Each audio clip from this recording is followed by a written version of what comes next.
السلام عليكم، ازيكم يا حلوين؟ عاملين ايه؟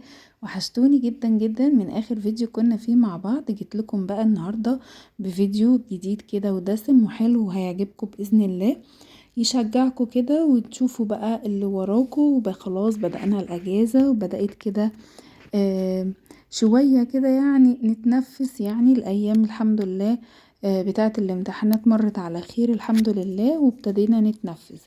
اول حاجة كده اليوم النهاردة كان مشمس كده وحلو، في شوية هوا كده حلوين ساقعين.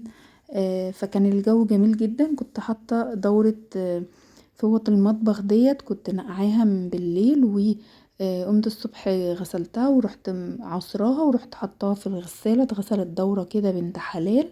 شوية كلوروكس كده وكانت زي الفل. حبيت كده ان انا احطهم ياخدوا الشمس من اولها، و بعد ما يتهووا كده اشيلهم، يعني اطبقهم على طول، لان كان عندي درج الفوط الدنيا مبهدله فيه خالص. فقلت يلا كويس ان انا غاسله معظم الفوط عندي، ف همسكه كده رتبه من ضمن مهام اليوم بتاعي. بما اننا بقى في ويك اند فقلنا نطلع المج بتاع الويك اند. طلعته كده. بحب المج ده قوي، من احلى المجات لقلبي، يعني كان زوجي جايبهولي هديه فبحبه قوي. بس كده صبيت بقى القهوة بتاعتي، وقلت كده لما ادخل اعمل سندوتش واشربها، لان كان عندي يوم طويل بصراحة. كنت عايزة اقوم اعمل حاجات كتير في البيت وفي المطبخ، فاخدت لي بقى استراحة كبيرة كده. فطرت انا، وبعدين كانوا الولاد فطروا الاول فطرتهم، وبعدين انا فطرت كده وشربت القهوة. وقمت كده كانت بقى ايه الفوط بتاعتي دي اللي في الدرج، يعني متبهدله زي ما قلت لكم. وكنت عايزه انضف الدرج، اصلا عايزه اعمل تنظيفات رمضان ان شاء الله، يعني ابتدي بقى فيها. بس يعني مستنيه حتى لنص الشهر ولا حاجه عشان هعمل التنظيفه دي بصراحه، ومش هنضف تاني على العيد ولا الكلام ده. يعني قلت على نص الشهر كده، نص شعبان هعمل ايه، شويه كده ايه، مش تنظيفات، مش ههد الدنيا وابنيها ولا حاجة، بس هعمل الحاجات اللي هي تأهلني ان الدنيا عندي تبقى تساعدني ان انا ابقى واقفة مرتاحة في المطبخ في البيت. في حاجات عايزة تترتب تتنظم، يعني احنا بنقول عليها تنظيفات رمضان. انما لو الدنيا عندك نظيفة وانتي من الناس اللي بتنظف اول باول وبتحافظ على النظام والترتيب في المطبخ او في البيت، لا قشطة، يعني انتي كده زي الفل، ومفيش حاجة اسمها تنظيفات رمضان مخصوصة. بس احنا كده بنستغل، يعني بهجة رمضان والدخول بتاع رمضان، مع طبعا يعني العبادات والحاجات الحلوة والروحانيات الجميلة. بنحب تبقى بيوتنا مرتبة وحلوة، بحيث ندخل على العيد الدنيا تبقى نظيفة. انا بصراحة من الناس اللي كنت ما بعملش تنظيفات قبل رمضان، كنت بعمل على العيد وما زلت يعني. بس بقسم دلوقتي شغلي، مثلا ممكن اغسل السجاد لو احنا في الصيف. كنت بغسل السجاد كله قبل رمضان مثلا، وافرش في رمضان حفظات او حاجة، واجي على العيد افرش بقى السجاد النظيف والحاجات النظيفة، يعني ممكن افرش بديل. بس مؤخرا لا، بقيت احب ازوق البيت قوي في رمضان، واحب افرش الستاير والحاجات الحلوة كلها في رمضان، وعلى العيد ممكن اعمل تغيير عشان بس منطلعش بره اللي احنا بنعمله. انا نضفت الدرج، وكانت الدورة اللي انا حطاها بتاعه الفوط، بصوا الفوط قشطة ازاي وبتلمع.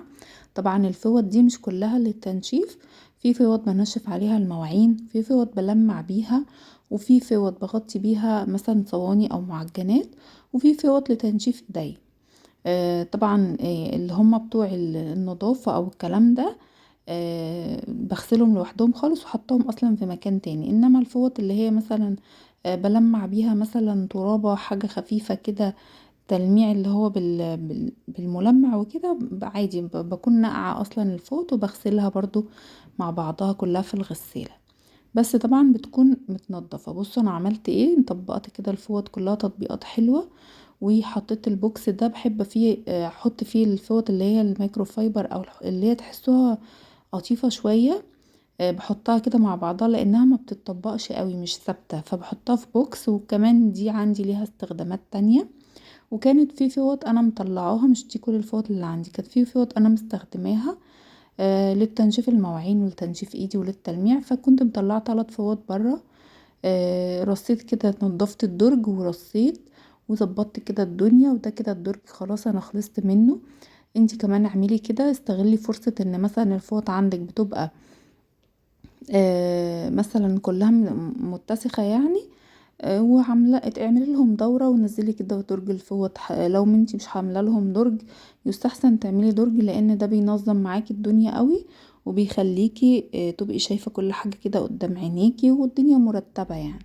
احلى ما مثلا بترميهم في الدولاب بتاع اوضه النوم او في دولاب الاطفال او في اي حاجه. خلصت كده وبدأت بصراحة بقى في الغدا على طول، لاني كنت هعمل اليوم ده يعني. بصوا، كانت ماما ربنا يكرمها بعتلي حلة محشي من قبلها بيوم بالليل.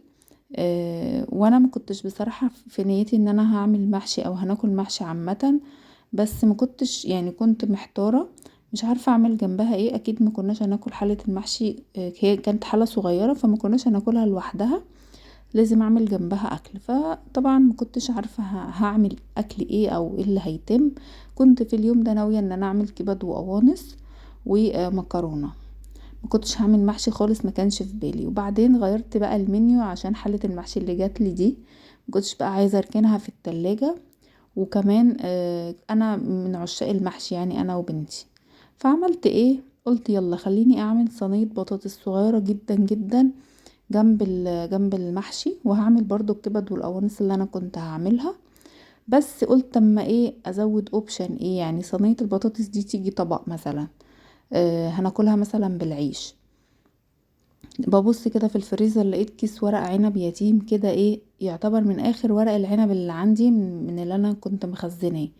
رحت جايبة كيس الورق العنب ده وفكاه، حطيته في مية بتغلي كده على النار، وعصرة ليمونة وشوية زيت، وبقى بيلمع وزي القمر. وعملت كده الخلطة. طبعا كان عندي قوطة متسبكة. بصوا انا هنا بعمل ايه، برص البطاطس، بخلي الصينية بتاعتي متساوية. طبعا قريت انا هعمل ايه. قلت ايه، رحت جايبة بقى ايه صينية البطاطس، مظبطاها ملح وفلفل اسود وبصلاية وطماطماية. وكنت ايه يعني، كنت ناوية اعملها كمان ايه اصغر من كده علشان يعني تستوي بسرعة. وبعدين قلت لا، الصينية دي وسط كده وحلوة، ورحت حاشية شوية ورق عنب كده محترمين، ورحت رصاهم على صينية البطاطس، ويلا اديله ادي على رأي ايه ام خالد. كانت صينية ورق عنب بصوا عاملة زي الطاجن كده، كانت تحفة. سقيتها بقى، كان عندي شوربة في الفريزر طلعتها، عملت لها كده تحقيقة حلوة وشوية صلصة كده من على الوش، كانت قمر. بصوا دي حلة المحشي بتاعت ماما، كانت جميلة جدا يعني. سويتها سلقت الكبد والقوانص، وعملت شوية لسان عصفور، وكان اكل تحفة. مش شرط خالص ان انتي تكوني هتعملي المحشي لازم تعملي جنبه فراخ، لا عادي اعملي اللي موجود عندك في بيتك. هو الحمد لله فضل ونعمة، كبد وقوانص، شوية بانيه، شوية اي حاجة اي حاجة، مشي حالك ووظفي كده الاكل. وبصوا بقى لما قلبنا الصينية بتاعتنا كانت طالعة تحفة. البطاطس كانت طالعة دايبة دايبة كده وحلوة قوي، والورق العنب شارب بقى من بعضه، وشارب من التتبيلة اللي تحت ديت. بصوا كانت البطاطس تحفة جدا. ما جينا ناكل بقى، انا فضيت الصينية كلها، بس بصراحة الصينية كانت كبيرة قوي علينا. فلما جينا ناكل غرفت من الصينية في طبق، جزء كده فيه بطاطس على جنب، وجزء فيه ورق عنب عشان اللي ياكل يعرف ياكل. وعملت لسان عصفور كده. سلقت كده كبد وقوانص، انا مش باكلها، حطيت بس ايه لزوجي يعني وبس. والحمد لله على كده، ده كان غدانا. تحسوا غدا فخم على اقتصادي يعني.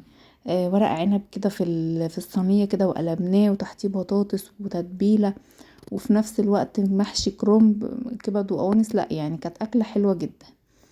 المهم بقى خلصنا، وكانوا ولادي عندي اللهم بارك بيحبوا رز بلبن قوي. كنت عايزة اعمل رز بلبن او عايزة اعمل حاجة حلوة هما ينفع ياكلوا منها. فقلت ايه، كانت الدنيا بقى بصراحة مواعين مواعين بقى، مش قادرة اوصف لكم. رحت قايلة ايه، يلا يا بت ايه اعملي شوية رز بلبن كده وانتي واقفة. كوبايتين مية على النار بيغلوا عليهم كوباية من الرز، اتسلقوا كده لحد لما اتهروا خالص.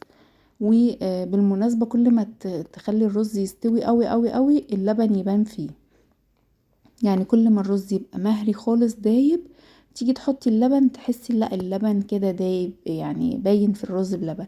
انما هتحطي الرز بيقطم شوية، كل ما هتحطي له مية او لبن هيشربه، فمش هيبان فيه خالص. حطيت بقى كوباية الرز دي عليها كيلو من اللبن، الا حبة صغيرين.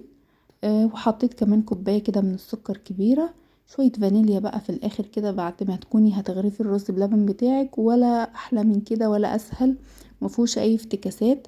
في ناس بقى بتحب تحط كريم شانتيه وتحط معرفش ايه وتكلفه قوي. احنا مثلا الرز بلبن ده عندنا عامل زي الزبادي كده، بيتعمل كل كام يوم. ف انتي بتبقي عايزة تعملي السهل الممتنع، اللي هو شوية اي حاجة حلوة في التلاجة. كمان لو عندك اطفال هتنوعي مرة زبادي مرة رز بلبن، قيمة غذائية عالية في نفس الوقت، حاجة حلوة ياكلوها يعني بالليل طبعا. في وسط جوع الشتاء بقى والسهر والكلام ده. وبما اننا في اجازة فانتي ايه مجبرة بقى ان انتي يا جميلة انتي كده تعملي كل يوم رز بلبن، كيكة، معرفش ايه، وافل. ده كان رز بلبن بتاعي، وبحب قوي احطه في كوباية كده بتتمسك كده. يعني عصر الاطباق بتاع امهاتنا ده انتهى، اللي هو نحط في طبق كبير او نحط في بولات. لا احنا بنحط دلوقتي في كوبايات، كل طفل كده يمسك الكوباية ياكلها، بتبقى حلوة وتكفيه. واحيانا ما بيكملهاش يعني. خلصت بقى وقلت ايه يلا خليني ألمع الدنيا، بس كنت والله كان عندي مواعين كتير، بس كنت محافظة برضو على نظافة المطبخ. قلت بقى ألمع علشان ايه الدنيا يعني متبقاش مهرجان حواليا. انتي كمان خليكي وانتي واقفة في مطبخك ايدك في كل حاجة. احنا كأمهات عاملين زي الاخطبوط كده، بنعمل 600 حاجة في وقت واحد. يعني تقدري تلمعي وتنضفي وتغسلي المواعين اللي بتطلع منك وانتي بتعملي اكل، وتقدري تبشري الغسالة وتطلعي الدورة وتعملي مش بصوا احنا اخطبوط. لمعت هنا الاستيكر بقى خلاص مات مني خالص، عايز يتغير. فهعمل بقى، جبت استيكر حلو قوي هوريهولكوا برضو في فيديو المشتريات ان شاء الله هينزل لكم الاسبوع ده باذن الله. جبت بقى حاجات حلوه قوي عشان رمضان، يعني تقدروا تقولوا كده بجمع فيها مثلا بقالي 3 شهور. كل ما يكون معايا مثلا فلوس اجيب حاجه، وكل ما يصحلي ان انا انزل اجيب برضك ايه حاجه. البوتاجاز برضو كنت محافظة شوية على نظافته، لو حاجة فرت ولا حاجة كنت بقى ادخل الحتة كده من جنب الحلة والفوطة يعني، واروح مسحاها، علشان بقول ايه لو نشفت كده واتحرقت هاجي في اخر اليوم بقى اقعد اعيط جنبه وعايزة انضف واحط مية سخنة وانقع. فكنت بنشف اول باول، يدوبك بس شلت الردة كده بحاجة وبالسبونشة كده، ورحت مدياله كده دعك عشان الزيوت والقلي والكلام ده. يا رب يكون الروتين كده شجعكم كده وحمسكم، وكان روتين كده محفز بالنسبة لكم. وكل اللي بتتفرج عليا بقى ما تنسانيش في اللايك، و تعمل شير كده للفيديو عشان اكبر عدد من الناس كده يشوفوا ويتعرفوا كده على القناة ونكبر مع بعض. والناس بقى اللي بتتفرج بصوا 60% غير مشتركين بيتفرجوا عليا. طب ليه يا جماعة مش مشتركين؟ معرفش. المهم خلينا في البوتاجاز. خلصت كده بصوا ما خدش معايا اي حاجة، ليه بقى؟ علشان انا كانت ايديا فيه وانا شغالة. تعالوا بقى نغسل حبة المواعين.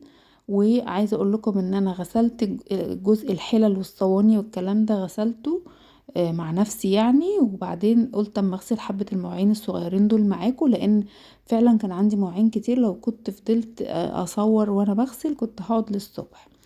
غسلت بقى جزء كبير قوي، وقلت اما اغسل الجزء الاخير ده معاكم، او غسلت الجزء ده وبعدين غسلت الحلل والحاجات دي.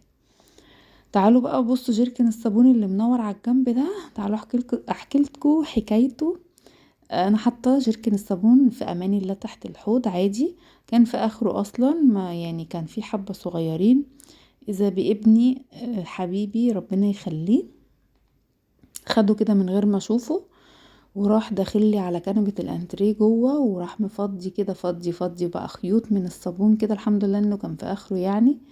فضي على الكنبة. والجميلة توأمه تعمل بايديها بقى وايه وسوري يعني تليط كده بايديها. كنت هشل في المرحلة دي. آه، شو وعارفين البخاخة اللي انتوا شفتوها معايا في اول الفيديو اللي بنضف بيها دي، خدوها سرقوها من جنبي وانا بنضف كده بصور، وراحوا مدخلوا جوه، وانا بقى مفكرة الله يلا فرصة بقى انا بصور وهم ساكتين. اتاريهم خدوا البخاخة من جنبي وبيفعلوا بيها يعني شيء جوه غير اخلاقي. فضوا البخاخة كلها على الكنبة. اليوم ده الكنبة شربت حاجات مختلفة، فربنا يهديهم ويقويني عليهم. وقولولي برضو انتوا بتقعوا في المواقف الصعبة دي مع احباب الله بتوعكم ولا ايه؟